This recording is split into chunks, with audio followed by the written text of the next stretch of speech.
The moment my deputy called about a complaint against my farm, my gut told me something was off.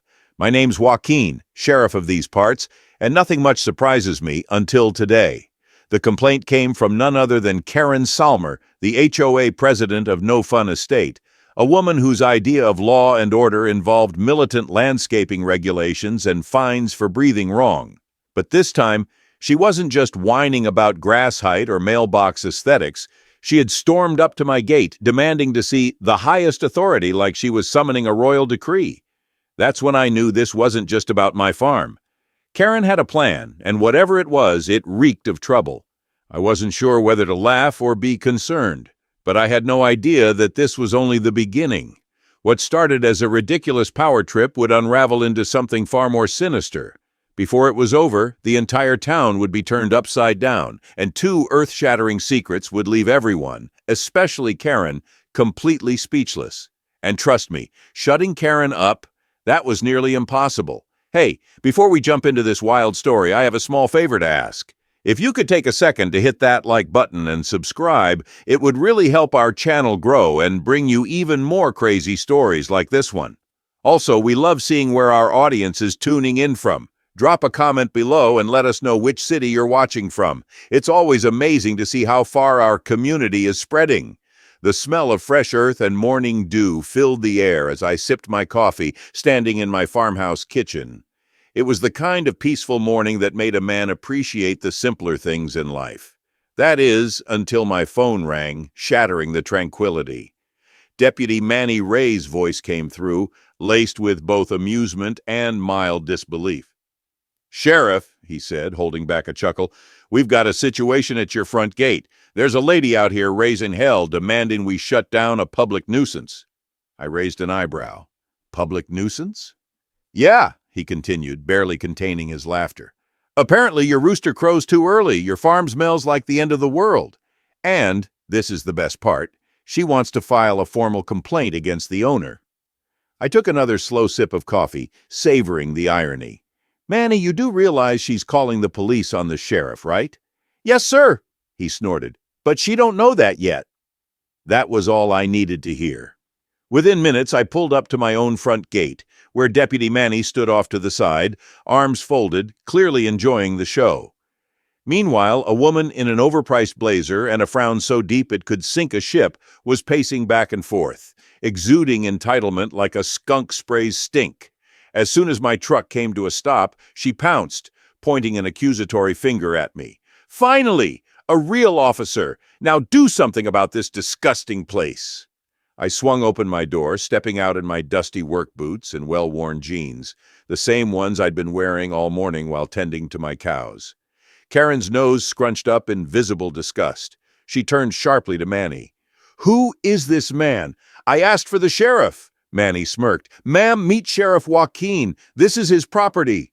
The color drained from Karen's already powder-white face. Her mouth opened and closed like a fish gasping for air. Then, to my absolute delight, she squared her shoulders and decided to double down. "Well," she huffed, lifting her nose higher than Mount Everest, "even the sheriff isn't above the law, and you, sir, are running a disgraceful operation in clear violation of multiple codes." I tilted my head. "That's so!" She nodded furiously, her manicured finger jabbing the air. "Your rooster, your horrid, screeching beast, crows at exactly 5 a.m. every morning, disturbing the delicate peace of No Fun Estate. Your pig, some grotesque, untamed creature, wanders about without a leash, and the smell, it's an abomination." I scratched my chin, biting back laughter. "Ma'am, that horrid beast is my rooster, Nugget, and he's just doing what roosters do, welcoming the dawn. As for my pig, his name's Sausage Surprise, and he's friendlier than most folks I know." Karen recoiled as if I had just spoken in tongues. "Sausage? Surprise?" She blinked in horror. "That is positively revolting. What kind of barbaric name is that?" I shrugged. "Seemed fitting. You'd like him. Real people person, that pig." She let out an exaggerated gasp, then spun on her heel to Manny. "Officer, this is outrageous. I demand that the farm be investigated immediately. Surely there must be laws about how far farmland must be from an HOA. This filth is bringing down property values." The sun had barely peeled back the night's darkness when a parade of cars came rolling up to my gate. The air carried the unmistakable scent of bureaucratic nonsense.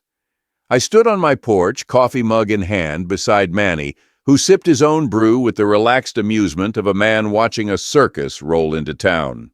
Leading the charge in all her smug, pinch-faced glory was none other than Karen, self-appointed Queen of the HOA and, apparently, self-elected Minister of Doom. Her arms were crossed so tightly I was amazed she hadn't snapped in half. Lips pursed, eyes glinting with malicious glee, she thrust a manicured finger toward me like a villain unveiling their evil master plan. "Sheriff Joaquin," she sneered, her voice dripping with self-importance. "These officials are here to inspect the deplorable, unsanitary, and outright disgusting conditions on this property. I trust you'll cooperate?" I took a slow sip of coffee, letting the heat settle my growing irritation. "Of course. Let's get this over with." One by one, the inspectors stepped out of their vehicles: health, environmental, zoning, and even animal control. They looked exactly how you'd expect people forced to wake up at dawn to investigate complete nonsense would look: bored, annoyed, and vaguely questioning their life choices.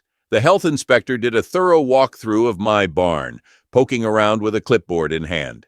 He found nothing unusual, unless you counted my rooster Earl, side-eyeing him like he was about to start trouble.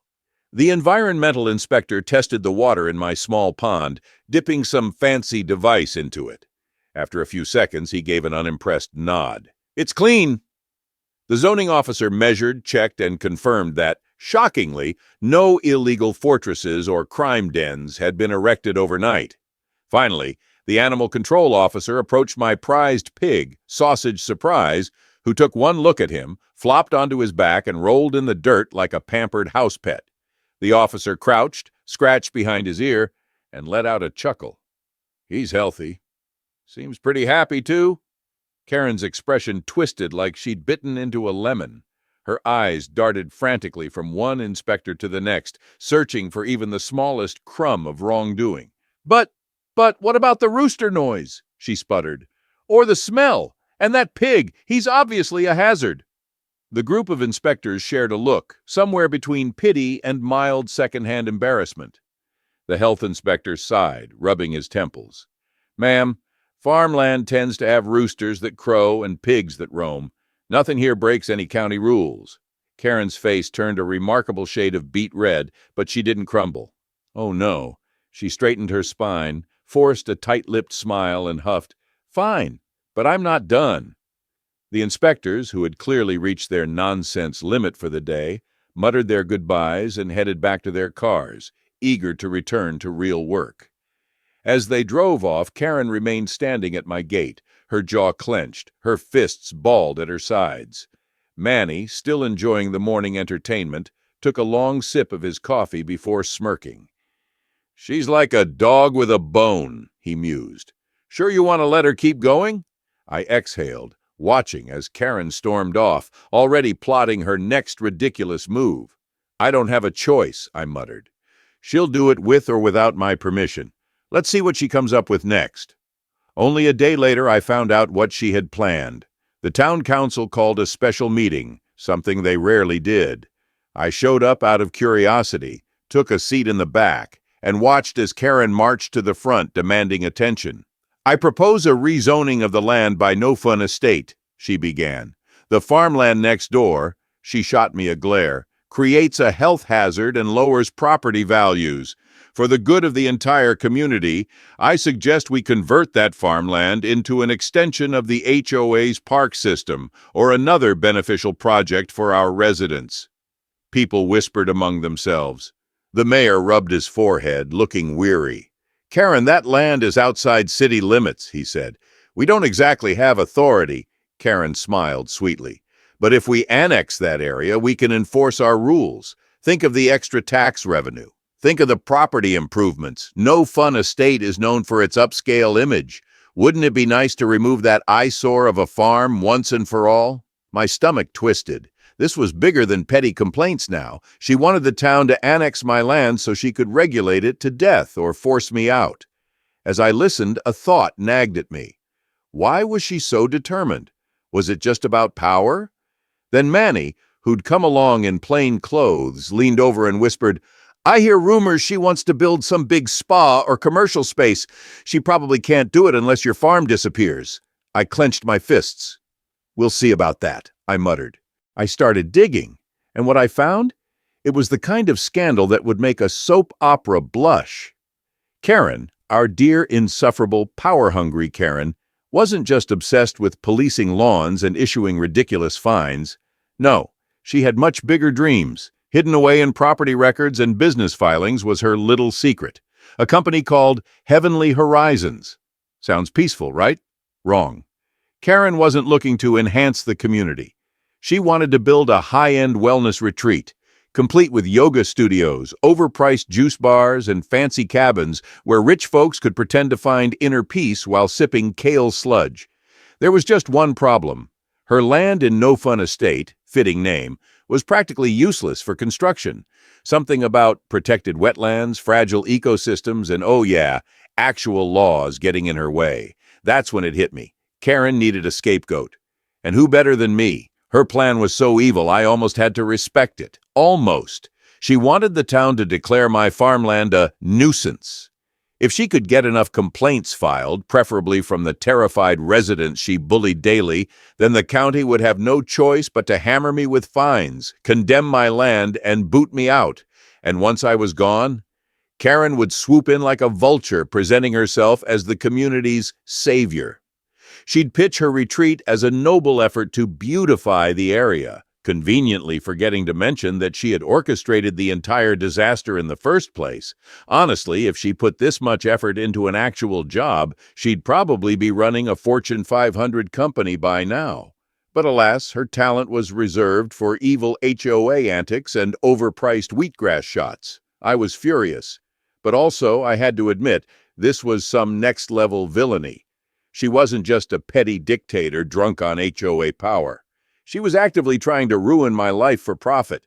So I did what any sane person would do. I teamed up with Manny, the only person in town who hated Karen more than I did.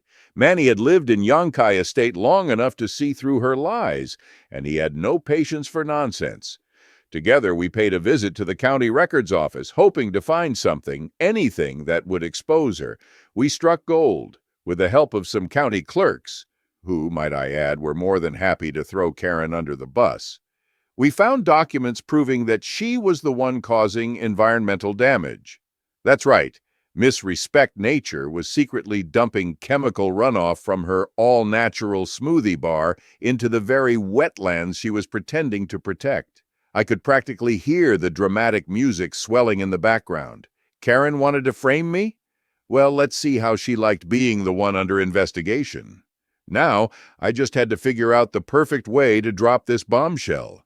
And knowing Karen, the bigger and more public the humiliation, the better. At the next council meeting, Karen took the floor once more. She wore a crisp gray suit and spoke in a silky voice about maintaining the quality of life in No Fun Estate. She even gave a dramatic speech about how my farm was a threat to local wildlife and a smelly, noisy hazard. The mayor looked uneasy. Council members whispered among themselves, probably tired of hearing the same complaints. Karen, however, wrapped it up with a flourish. And so, dear council, the best path forward is to annex that farmland and impose immediate regulations that will restore peace to our beloved community. I stood, clearing my throat. "Excuse me, council. I have something to present." Karen's eyes narrowed. "Oh, Sheriff Joaquin, is your farmland finally admitting guilt?" I walked to the front, handing a thick folder to the mayor. "These are county documents showing that Miss Salmer has been improperly dumping waste into a protected area behind her estate. That's not only hypocritical, it's also a violation of environmental law." A ripple of shock went through the room. I added, "All the time she complained about my farm, she's been quietly making her own property unfit for any new building, much less a wellness retreat. And now she wants to blame me." The mayor flipped through the pages, his frown deepening with every line. He turned to Karen. "Miss Salmer, these are serious allegations. Did you or your estate dump these wastes?" Karen's face burned red. She tried to keep her confident tone. Well, Those chemicals are biodegradable and The mayor cut her off. Miss Salmer will have to notify the environmental agency. If this is true, you may be facing fines or more. A stunned hush fell. I could practically see the steam pouring from Karen's ears. She clutched her fancy notebook, looking around the room for someone to rescue her, but everyone seemed fed up. Then came the first big twist of the night. One of the council members stood up and announced that the wetlands behind her property had just been named a critical habitat area, thanks to a newly discovered species of rare bird nesting there. Now, Karen wouldn't be able to build anything at all, even if she got rid of my farm.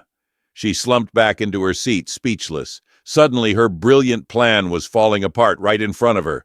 I thought that was the end of it. Karen exposed, her scheme to take my land foiled. But I was wrong. Late that evening, Manny and I were doing a final patrol when we got a frantic call from a neighbor near No Fun Estate. Smoke was rising from somewhere close to my farm. My heart pounded as we raced to the scene. In the dim moonlight, we saw someone sneaking around the edge of my property near the old tool shed. Flames licked up a small stack of hay bales, threatening to catch onto the barn if no one stopped it. We flicked on our flashlights and yelled, "Stop!" The figure froze, then sprinted away. Manny chased them while I grabbed a hose to douse the fire. The barn was saved, but my hay was half burned. Manny returned a minute later, cursing. "Got away, but dropped this." He held up a monogrammed scarf with the initials KS. My eyes narrowed. "Karen Salmer," I muttered, shocked she might resort to arson. The next day we confronted her about it, but she denied everything. "I wasn't anywhere near your farm," she insisted. But Manny's testimony, plus the scarf, told a different story. If we proved it was her, she could be in serious trouble, attempted property damage or worse. But there was a bigger piece of news we hadn't expected. Just then, an agent from the environmental agency showed up to investigate her illegal dumping. He spotted the burnt hay, and Manny explained the suspicious circumstances. The agent frowned. "This might be a sign of someone trying to destroy evidence or sabotage farmland. It's also possible she hoped to blame the fire on you. That's a crime we take seriously." Another wave of hush came over us. Karen paled, but still wouldn't confess. It was a horrifying second twist. She might have tried to set a fire so she could accuse me of neglect or stage some phony proof that my farm was unsafe. That was no mere annoyance. It was dangerous. I felt a mixture of anger and disbelief. She wanted me gone that badly? In the following days, Karen was a ghost. No smug appearances, no HOA meetings, no passive-aggressive emails, just silence. Maybe she was drowning in legal paperwork, trying to find a loophole, or bribing some poor lawyer to make the nightmare go away. But this wasn't some HOA rule she could twist to her favor. This was real, and the law wasn't about to let her slither away this time. Environmental officials swarmed her backyard, digging up soil samples like a team of detectives unraveling a crime scene. And oh, did they uncover a mess. Illegal dumping, hazardous waste, things that made Karen's pristine estate look more like a biohazard zone. Meanwhile, the sheriff's department, my department, opened an investigation into the mysterious fire on my land. The same fire Karen had once shrugged off with, "Oh dear, accidents happen. Maybe you shouldn't have such a flammable farm." Too bad for her, Manny, my ever-watchful neighbor, had seen someone suspicious lurking before the flames roared to life. And guess what? The scarf left behind at the scene? Oh yeah, it had Karen's perfume all over it. Looks like someone had a little too much flair while committing arson. Then came the council meeting.